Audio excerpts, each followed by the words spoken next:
I never expected a simple business trip to Chicago to upend my entire life. But there I was, alone in my hotel room on the 15th floor of the bustling downtown Marriott, when the housekeeper knocked unexpectedly.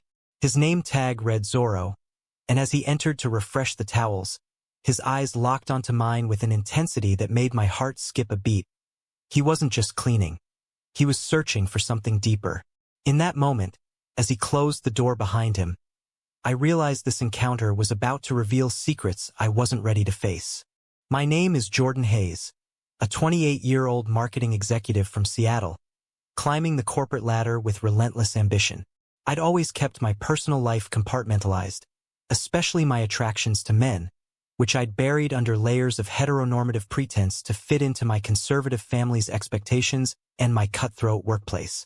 That evening, after a grueling day of meetings, I returned to my room exhausted, scattering my belongings, including a small rainbow pin I'd absent-mindedly left on the nightstand from a pride event I'd attended in secret back home. Zorro was in his early 30s, with a lean build honed from years of manual labor, his dark hair tousled and his olive skin speaking to his Hispanic roots. He moved with quiet efficiency, but when he spotted the pin, he paused, his expression shifting from professional detachment to something vulnerable. "Nice pin," he said softly, his voice carrying a faint accent. "Reminds me of home." I froze, my mind racing. Had I just outed myself to a stranger? But instead of judgment, he shared a small smile, and we started talking. He told me he was from Mexico, having immigrated 5 years ago to support his family back in Guadalajara. Working 2 jobs, he dreamed of becoming a teacher but was stuck in the service industry, facing daily microaggressions from guests who saw him as invisible. As the conversation flowed, I felt an unexpected pull toward him. It wasn't just physical. It was the raw honesty in his stories about hiding his own sexuality in a macho culture, about the fear of deportation if his undocumented status came to light. I opened up too, confessing how my parents, devout Christians in a small town, would disown me if they knew the truth. By the time he left, we'd exchanged numbers, and I lay awake that night, replaying every word, my heart pounding with a mix of excitement and terror. The next morning, I woke to a text from Zorro. "Coffee downstairs? Off shift soon." My rational side screamed to ignore it. This was risky, unprofessional, and could complicate everything. But curiosity won out. We met in the hotel lobby cafe, blending in among the business travelers. Over lattes, he revealed more. His ex-boyfriend back in Mexico had betrayed him, outing him to his family, leading to estrangement. "I came here for a fresh start," he said, his eyes glistening. "But it's lonely, you know? Hiding who you are." I nodded, sharing my own story of a brief college fling I'd ended abruptly to avoid scandal. For the first time, I felt seen, not as the polished executive, but as the scared man beneath. Our meetings became a daily ritual during my week-long stay. We'd sneak away to quiet parks or his tiny apartment in a working-class neighborhood, where he'd cook simple meals like tacos al pastor, reminding him of home. The chemistry was undeniable, built on shared vulnerabilities rather than fleeting passion. But cracks appeared early. One evening, as we walked along Lake Michigan, a group of rowdy tourists catcalled us, mistaking our closeness for something more. Zorro flinched, pulling away. "I can't afford to be outed here," he whispered. "My job, my visa. It's all precarious." I understood, but it stung, highlighting the class divide between us. My privilege allowed me to flirt with authenticity while he risked everything. Back in my room that night, doubt crept in. Was this just a vacation fling? Or something real? My phone buzzed with a call from my boss, reminding me of an upcoming promotion that demanded family values alignment. I ignored Zorro's goodnight text, tossing and turning. The next day, he confronted me gently in the hallway. "You pulling away?" he asked. I admitted my fears, and he nodded, hurt flashing in his eyes. "We all have choices, Jordan. But hiding forever? That's no life." As my trip neared its end, the tension built. I extended my stay by a day, citing work, but really to spend more time with him. We visited the Art Institute, where amid the masterpieces, He held my hand briefly in a secluded gallery. It felt liberating, but reality intruded when my sister texted, asking about my lonely trip. Guilt washed over me. How could I integrate this into my life? Zorro sensed my turmoil. You deserve to be happy, he said over dinner. But if it's too much, he trailed off, leaving the choice to me. On my last night, as rain pelted the windows, Zorro came to my room after his shift. We talked for hours, emotions raw. He shared dreams of citizenship, of building a life without fear. I confessed my love for him, the words tumbling out unexpectedly. But as dawn approached, I hesitated on committing beyond the hotel walls. Come visit me in Seattle, I pleaded. He smiled sadly. Only if you're ready to face the world. Leaving him at the airport felt like tearing out a piece of myself, the plane lifting off as tears blurred the city below. Back in Seattle, the gray skies mirrored my mood. I threw myself into work, landing that promotion, but the victory felt hollow without Zorro. We texted daily at first, his messages filled with warmth. Miss your laugh today. Mine were cautious, avoiding specifics that could be traced. My apartment, once a sanctuary of solitude, now echoed with memories of our conversations. Weeks turned into months, and the distance strained us. Zorro's visa issues escalated. His application for asylum based on persecution for his sexuality was bogged down in bureaucracy. They want proof, he vented in a late-night call. How do I prove a lifetime of hiding? I offered to help financially, wiring money for a lawyer, but he resisted at first, prideful. I don't want to be your charity case, he said. It sparked our first real argument, me insisting it was love, him fearing dependency. The class chasm widened. My tech salary afforded luxuries he could only dream of. Social conflicts reared their heads too.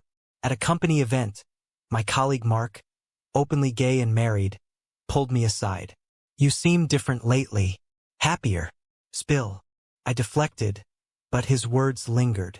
Why could he live openly while I cowered? Meanwhile, Zorro faced prejudice at work. A guest complained about that immigrant, nearly costing him his job. They see me as less than, he confided. It fueled my anger at the system, but also my fear. If we went public, would I face similar backlash? One weekend, I flew back to Chicago impulsively. Zorro met me at the airport, his embrace erasing the miles. We spent days exploring hidden gems. A queer bookstore in Boys Town, where he bought me a novel about forbidden love. But tension simmered. Over brunch, he pressed, when do we make this real? Or is it just stolen moments? I hesitated, citing my family's upcoming visit. They'd never understand. Hurt, he nodded. And I do? Living in shadows for you. The trip ended in tears. On the way to the airport, we argued fiercely. You're ashamed of me, he accused. No, of myself. I shot back. We parted with a strained hug, the silence on the flight deafening. Back home, I confided in my best friend Lisa, the only one who knew my secret. Sounds like love, she said. But love requires courage.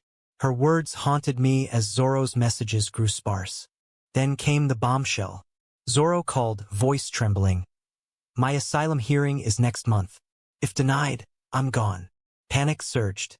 I booked a ticket immediately, arriving to find him exhausted, poring over documents. We prepared together, me coaching him on responses, our bond deepening amid the stress. But a moral dilemma arose. To strengthen his case, he needed affidavits from loved ones affirming his sexuality. Will you write one? He asked. It meant outing myself publicly, at least in court records. I agonized. Risk my career, my family? Yes, I whispered finally, the decision lifting a weight. The hearing was grueling. Zorro testified eloquently, tears flowing as he recounted his past. My affidavit was read aloud, anonymized but raw. The judge granted temporary relief, buying time. Elated, we celebrated with a quiet dinner, but reality intruded. This changes nothing for us, he said softly. You still hide. Guilt gnawed at me. Returning to Seattle, I faced my own reckoning. My parents visited for Thanksgiving, their conservative views clashing with my inner turmoil. Over Turkey, Dad ranted about those immigrants taking jobs. I bit my tongue, but later, alone with Mom, I tested waters. What if I was gay? She laughed it off. Don't joke, Jordan. We'd love you anyway. But pray for you. Her words cut deep, conditional love. Zorro's situation worsened. Anti-immigrant sentiment in the news mirrored his fears. He lost a friend to deportation, spiraling into depression. Our calls turned emotional. I need you here, he pleaded. I promised to visit soon, but work demands mounted. The promotion brought scrutiny. Rumors swirled about my secret trips. My boss hinted, family man image helps in this firm. The pressure built, forcing a choice. In a moment of clarity, I invited Zorro to Seattle for Christmas. Let's try, I said. He agreed hesitantly. As his plane landed, nerves gripped me. Picking him up, his smile melted my fears. We spent days in bliss, strolling Pike Place Market, sharing kisses in my apartment. But introducing him to friends proved tricky. At a holiday party, Lisa welcomed him warmly, but others raised eyebrows. Your cousin? One asked. I corrected awkwardly. My boyfriend. The room fell silent, then buzzed with whispers. Mark pulled me aside. Proud of you, man. The high was short-lived. A photo from the party leaked online. My company's social media sleuths at work. Monday morning, HR called me in. This could affect client relations, they said. We're in a red state market. I defended myself, but doubt seeded. Zorro, sensing my stress, confronted. Regretting it? Tears flowed as I admitted the fear. No, but it's hard. He held me. Love is. The new year brought escalating drama. My family discovered the photo through a cousin's share. Mom called, voice shaking. Is this true, Jordan? That man. He's not family. I came out haltingly, explaining Zorro. Silence, then sobs. We raised you better. Think of the church. Dad took the phone. Don't come home until you fix this. Disowned just as I'd feared. The pain was visceral, like losing a limb. Zorro supported me through calls, but his own battles raged. His asylum extension was challenged by new policies, requiring more evidence. They want witnesses, his lawyer said. I flew to Chicago, testifying in person this time. Standing before the judge, I declared our relationship openly. He's the love of my life. Zorro's eyes met mine, filled with gratitude. The judge approved a longer stay, but warned of appeals. Back in Seattle, workplace tensions peaked. Clients grumbled. One pulled a contract, citing values mismatch. My boss demoted me subtly, assigning menial tasks. Colleagues whispered, didn't know he was like that.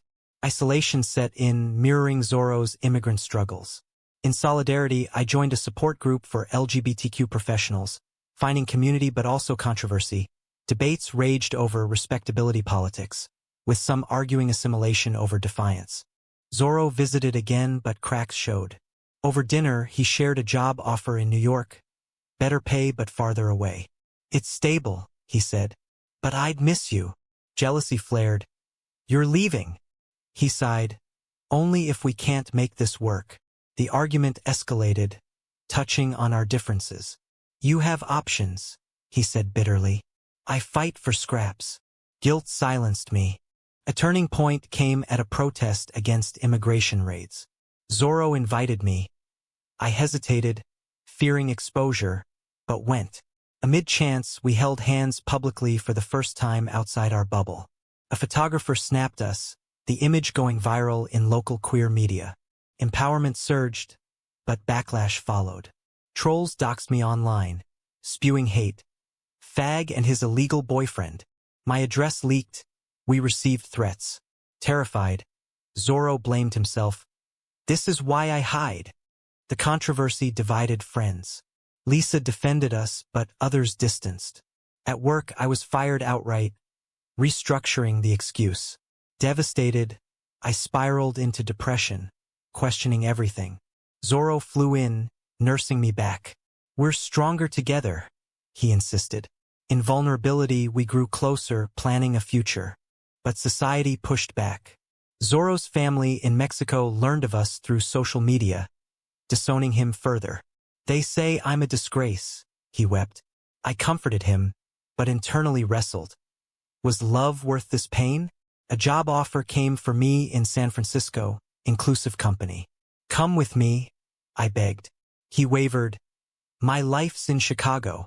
High drama unfolded when Zorro's ex reappeared, emailing threats to sabotage his asylum with false claims. Panicked, we hired a PI uncovering blackmail.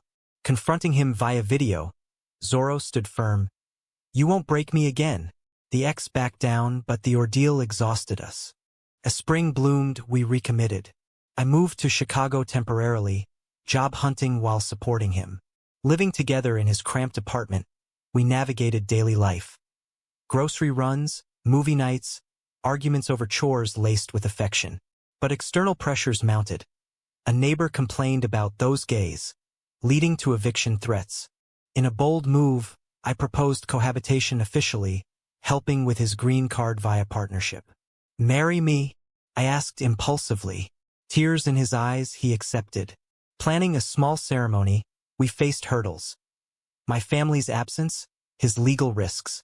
The wedding was intimate, friends witnessing our vows amid Chicago's skyline. Post-honeymoon bliss faded with reality. My new job paid less. Zorro's hours increased. Resentment brewed. You gave up everything for me, he said guiltily. No regrets. I lied, but doubts lingered. Married life tested us profoundly. With Zorro's green card process underway, scrutiny intensified. Interviews probed our relationship's authenticity. Prove it's not for papers, the officer demanded. We submitted photos, affidavits, but whispers of fraud circulated online from haters. Paranoia set in, we argued over trivialities, stress amplifying flaws. Socially, we navigated queer spaces warily. At a pride event, we marched, but clashed with activists criticizing our assimilationist marriage. You're playing their game, one said. Zorro defended, survival isn't privilege. It sparked debate within us. Was our love revolutionary or conformist? Family rifts deepened. My sister reached out secretly. I miss you, but parents are stubborn. Hope flickered, but Dad's heart attack complicated things. Visiting the hospital, I faced hostility. Your lifestyle did this, Mom accused. Zorro waited outside, hurt by exclusion. They're my family too now, he said later, tears flowing. Professionally, I rebounded with a remote gig, but Zorro quit his hotel job after harassment, starting at a community center aiding immigrants. Pride swelled, but finances strained. Bills piled, we skipped meals. This isn't the dream, he admitted. Temptation arose. A former colleague offered me a high-paying role back in Seattle, sans Zorro. Think about it, she said. I didn't tell him, guilt gnawing. The ultimate conflict erupted when Zorro's asylum was fully granted, but with caveats. Elated, he dreamed big. Let's move to New York, start fresh. I balked. What about my roots? The fight turned ugly, unearthing resentments. You sacrificed nothing, he yelled. I left everything. Stunned, I stormed out. Reconciliation came slowly. Counseling helped, unpacking traumas. My internalized homophobia, his survival guilt. We recommitted, but a scandal loomed. A tabloid exposed our story, twisting it. Executive weds immigrant for clout? Protests ensued outside our building, anti-gay on one side, anti-immigrant on the other. Trapped, we fled to a friend's cabin. In isolation, truths emerged. I love you, but this world's against us, Zorro whispered. I nodded. We fight or fold. Returning, we went public with an op-ed, sharing our journey. Support poured in, but so did hate mail. A pivotal choice arose. Zorro got accepted to teaching school in California. Come with me? He asked. Weighing options, I agreed, uprooting again. The move symbolized renewal, but en route, doubts resurfaced. In a roadside motel mirroring our start, we vowed perseverance. Settling in LA, life stabilized. I freelanced, Zorro studied. Community embraced us, diverse, accepting, but echoes of past conflicts lingered. At a dinner party, debates raged over gay marriage's impact on immigrants. It's progress, I argued. Or assimilation? Zorro countered mildly. Personal growth peaked when my parents called unexpectedly. We want to meet him, Mom said softly. The reunion was tense, apologies halting. We were wrong, Dad admitted. Healing began, but scars remained. Yet happiness wasn't unalloyed. Zorro's health scare, a stress-induced panic attack, reminded us of tolls. Was it worth it? He asked in recovery. I held him every moment. As years passed, our story became a tapestry of triumphs and trials. Zorro graduated, teaching at an inner-city school, inspiring kids like his younger self. I built a consulting firm focused on diversity, turning pain into purpose. We adopted a dog, bought a modest home in the suburbs, blending into a life that felt earned. But society evolved unevenly. New laws threatened LGBTQ rights. Immigration reforms stalled. We advocated, marching in protests, our voices amplified by experience. Friends envied our bond, but privately, we navigated ongoing challenges. Zorro's cultural nostalgia, my lingering family tensions. A major controversy arose when Zorro was accused of favoritism at school toward LGBTQ students. Parents complained, igniting a media storm. He's indoctrinating, headlines screamed. We lawyered up, proving baselessness, but the ordeal exhausted us. Why us? He lamented. Because we're visible, I replied. In quieter moments, reflection deepened. Over coffee, Zorro mused. If we'd never met, would life be easier? I pondered. Safer, perhaps, but emptier. Our love had forced growth, challenging norms. The climax of our journey came with a book offer, our memoir. Writing it unearthed buried emotions. The initial spark, the heartbreaks, the resilience. Publishing sparked debates. Some hailed it as inspirational, others criticized as privileged. Online forums buzzed. They romanticized struggle. Now, as I sit by the window watching Zorro play with our dog, peace settles. We've weathered storms, emerging stronger. But questions linger in a world still divided. Was choosing love over safety the right decision, or did it cause unnecessary pain?